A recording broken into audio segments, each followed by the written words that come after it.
邪魔だ。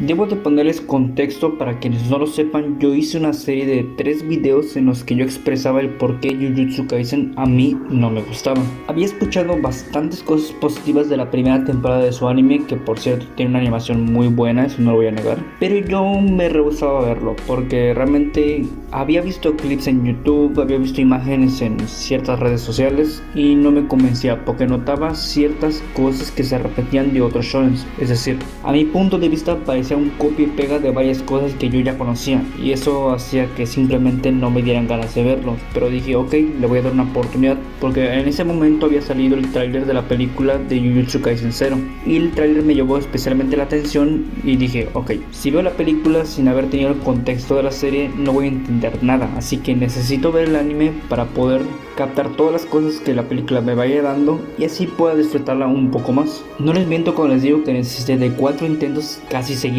para poder terminarme finalmente la serie, porque al final no me gustó. Le encontré más puntos negativos que positivos, y de hecho los puntos negativos los iré enumerando para que lo tengan en cuenta, para que en la conclusión de este mismo video puedan entender qué cambió en mi opinión y que sigo completamente igual. Para empezar, el sistema de habilidades y el cómo funciona la hechicería. Este fue el principal punto negativo que encontré en la primera temporada del anime, ya que nunca se explica cómo exactamente funciona la hechicería. Sí, se dice de que se puede moldear la energía maldita y bla bla bla bla bla. Ok, pero ¿cómo se obtienen esas habilidades? ¿Cómo se entrenan para llegar a eso? Porque los entrenamientos ocurren fuera de pantalla. Nunca vimos el cómo se moldea dicha energía. Simplemente aparecen personajes con habilidades bastante extravagantes, debo de decir, pero nunca se explica el cómo se llega a eso. El segundo punto negativo era el falso carisma de los personajes. Para ser más específico, Itadori, Gojo, Nobara. Estos 3 personajes en lo personal no me gustaban porque su carisma simplemente se basaba en hacer chistes. Eran personajes que en ningún momento podía tomármelos en serio, y si tenían algún tipo de desarrollo esto era opacado por precisamente este falso carisma que dije antes. Tercer punto negativo, el ritmo. El ritmo en Jujutsu Kaisen es bastante inconsistente. En algunos momentos quieren ser bastante frenéticos y llenos de acción, y en otros son bastante lentos y no aportan absolutamente nada. Ok, que yo recuerde, esos son los puntos negativos más fuertes que encontré a la primera temporada de Jujutsu Kaisen. Ahora, después de leerme el manga de Jujutsu Kaisen, ver el arco de Shibuya, ¿realmente las cosas mejoraron? Ok, para no ser confuso, este video va a estar dividido en 3 partes. Primero hablaré de los puntos positivos del manga, los puntos negativos y por último la conclusión. Bien, comencemos.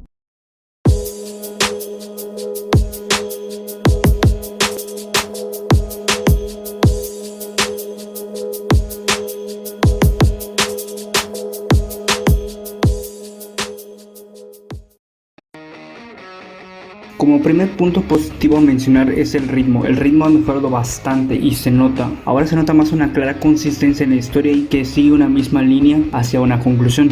Con anterioridad esto no sucedía, se sentían más como capítulos autoconclusivos que no iban hacia un final concretamente. Esta mejora le vino muy bien a la historia. Ahora se siente que el peligro está ahí, los villanos se sienten más presentes que antes y las peleas no ocurren simplemente porque sí. Me sorprendió tal coordinación del grupo de villanos para atrapar a Gojo. Me gustó bastante el cómo se planificó todo, que a pesar de que él ya intuía que era una trampa, no se esperaba el cómo lo iban a atrapar. El as bajo la manga de Geto de presentarse frente a Gojo para así choquearlo y hacer que este pierda tan siquiera un minuto de concentración y atraparlo, me gustó bastante. Se consiguió bastante bien ese momento y puedes ver la desesperación en sus ojos al ver que el amigo que él supuestamente mató ha regresado.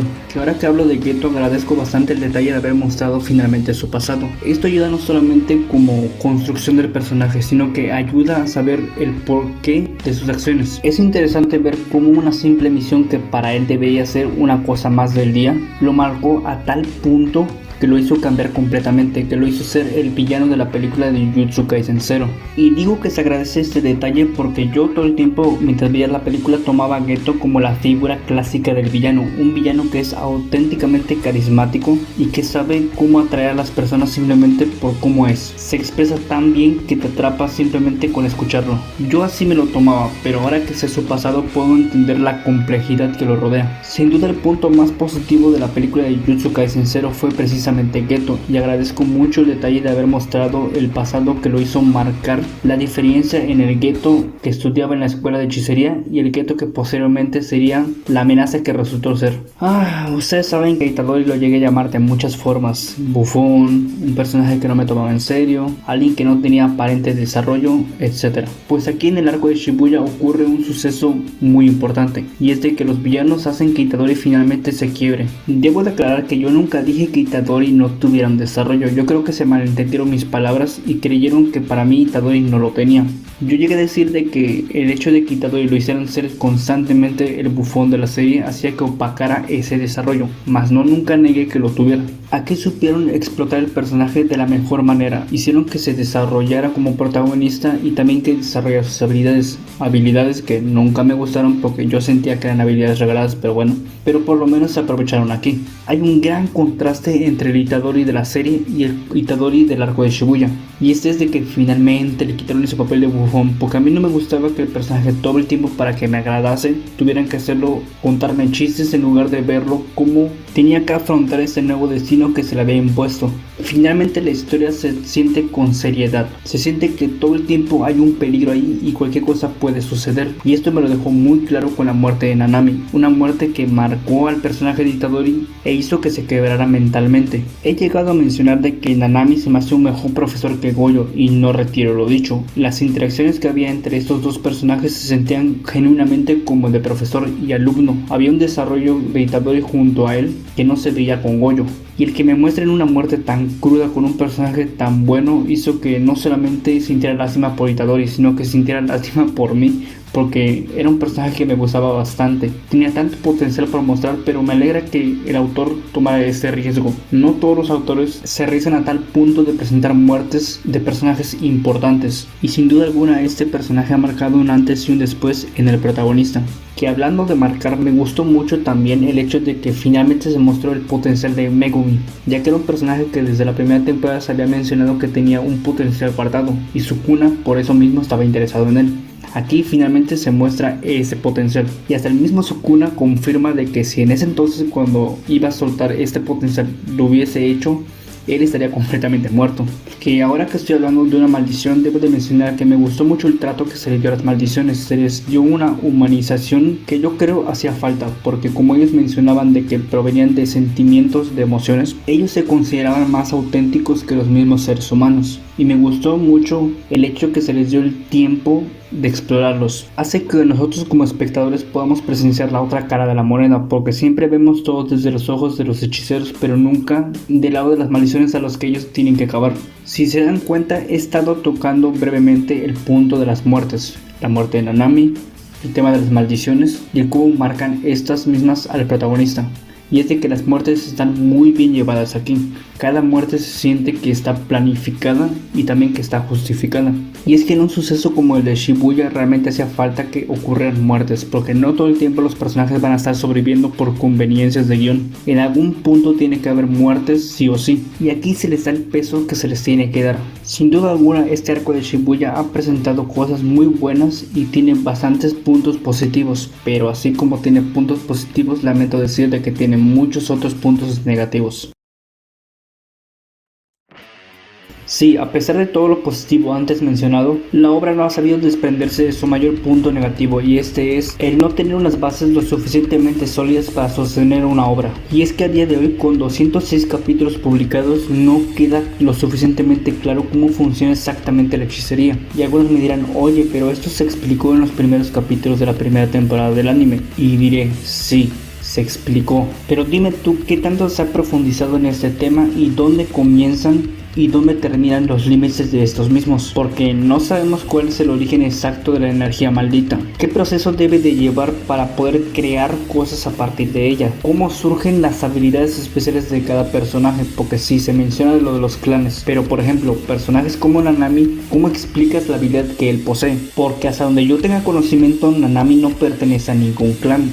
Entonces dime, ¿cómo justificas la habilidad que él tiene? ¿Cuáles son los hechizos básicos para la hechicería? El autor se ha preocupado más por hacer que estos poderes se vean extremadamente extravagantes y vistosos que se le ha olvidado que tenga coherencia entre sí. De poco sirve que me presentes combates muy bien coreografiados y vistosamente hermosos si no conozco exactamente las habilidades, el potencial y los límites de cada personaje. Y posiblemente aquí es donde más de uno me dirá: oye, pero en Bleach también pasa lo mismo, hay combates muy bonitos pero poca coherencia.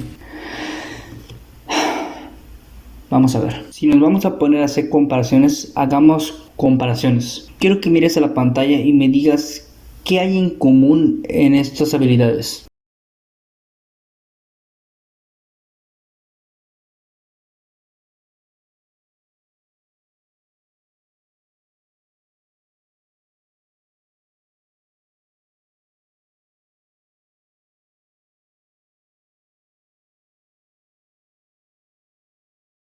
Ok, esas fueron habilidades de Bleach. Ahora, quiero que nuevamente veas a la pantalla y me digas qué hay de común en esas habilidades.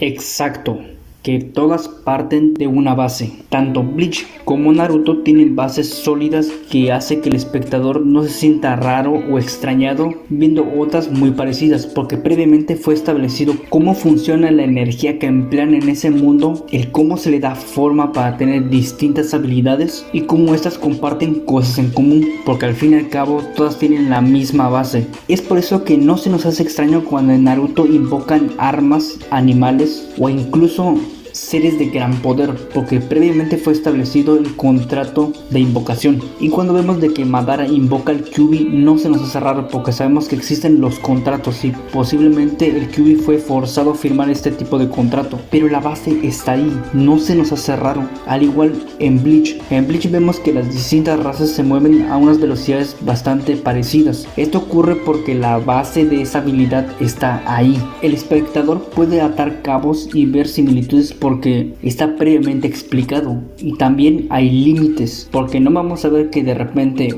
por poner un ejemplo, un Arrancar triplique la velocidad de un Shinigami. No va a ocurrir porque sabemos cuál es más o menos el límite de estabilidad. ¿Qué pasa en Jujutsu Kaisen? Hay personas que controlan la sangre, otros que simplemente hablan y hacen que te sometas ante ellos. Hay un recipiente de una maldición, hay un tipo que literalmente te deshace a nivel atómico. ¿Qué conexión hay entre todas estas habilidades? Ninguna. ¿Cómo un hechicero puede entrenarse para poder manipular la sangre? ¿Cómo un hechicero puede entrenarse para, no sé, por ejemplo, controlar robots como lo hace Mekamaru? En varios capítulos del manga hay veces en las que los personajes mencionan habilidades que dicen: eso es una habilidad normal entre algunos hechiceros. ¿De qué habilidad me estás hablando? Es primera vez de que me muestres algo como eso.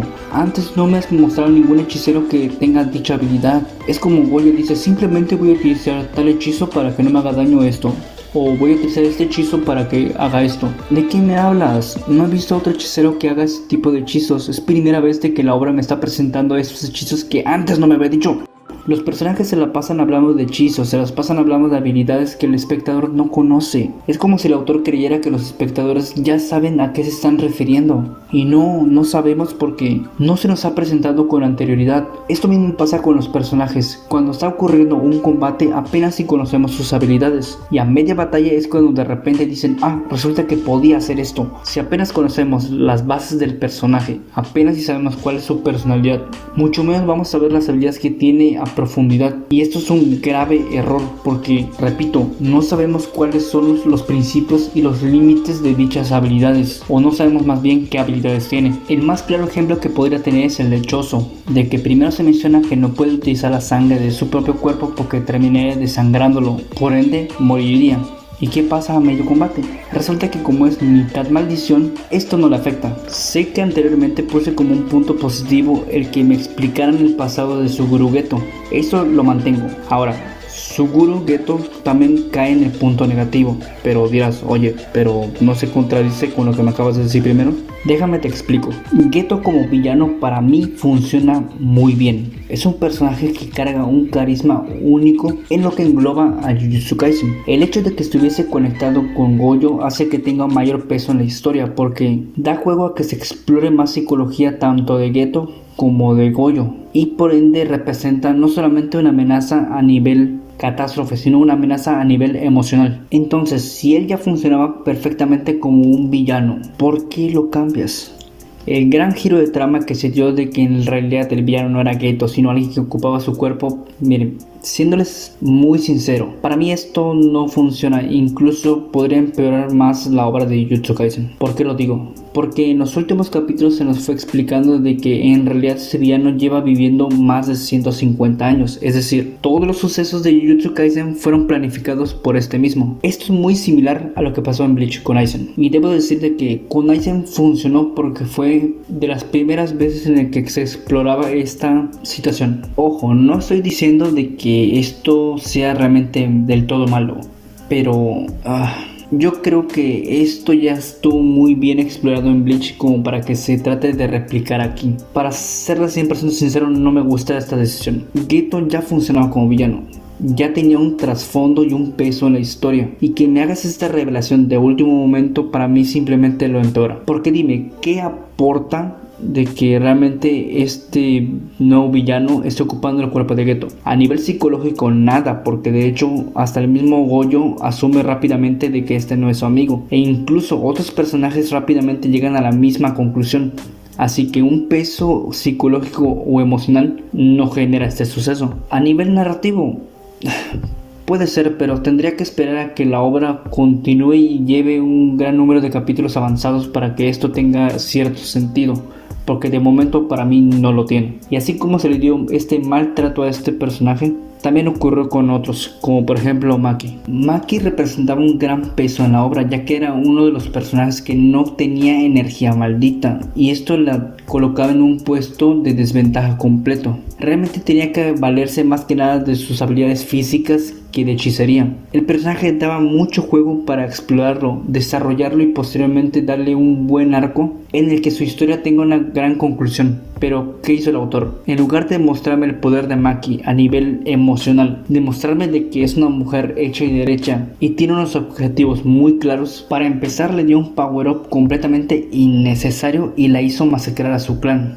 Supongo que esto en venganza al trato que le estuvieron dando todos estos años, pero es que no tiene sentido de que masacre a su clan. El hecho de que la hayan discriminado no da para que los mate. Esas actitudes de ser un personaje extremadamente fuerte a nivel físico no va con el personaje. La demostración de poder de Maki no recaía en su fuerza física o a cuánta gente podía masacrar. La fuerza de Maki recaía en su espíritu, el cómo ella tenía que tolerar todo el maltrato que tenía todos esos años y cómo a pesar de eso salía adelante. Trataba de probar siempre que ella era la mejor usuaria de herramientas malditas. Tenías una gran historia en tus manos, podías mostrar un personaje que tenía una gran superación personal, un personaje que demostraba a la gente que siempre la rechazó de lo que realmente estaba hecha. No hacía falta que metieras el personaje con esos aires de venganza o estilo Itachi. Eso simplemente termina manchando al personaje, porque terminas tirando a la basura todo el potencial que tenía. Hubiese sido perfecto y hermoso ver cómo Maki al final se convertía en la mejor usuaria de herramientas malditas, y cómo su clan terminaba en desgracia y que la persona a la que ellos rechazaron terminó siendo la mejor de todo el clan. Eso hubiera sido, mira, perfecto, pero no esto no va con el personaje de Maki. Maki no necesita probar su fuerza físicamente. Como dije antes, la fuerza de Maki recaía en su espíritu. Repito, 206 capítulos y sigo sin entender cómo funciona la maldita escuela. ¿Qué materias imparten? ¿Cómo hacen que los estudiantes estén instruidos en maldiciones? Sí, hay herramientas malditas. Sí, hay algunos hechizos que se muestran durante la serie. Pero ¿cómo estos las aprenden? ¿Qué requisitos hay para entrar en cada categoría? ¿Cómo exactamente se exorciza una maldición? Porque te hablan de exorcizar y de matar. ¿Cuál es la diferencia? ¿Cómo evalúan a los estudiantes para pasar de año? Porque dudo mucho de que simplemente los pasen porque sí. Debe haber algún tipo de requisito para que sigan continuando con sus estudios en maldiciones. Porque hasta ahorita simplemente hemos visto casos excepcionales. Pero ¿qué pasa con un estudiante que es mediocre en hechicería? En resumen, ¿qué me pareció finalmente el arco de Shibuya en Jujutsu Kaisen?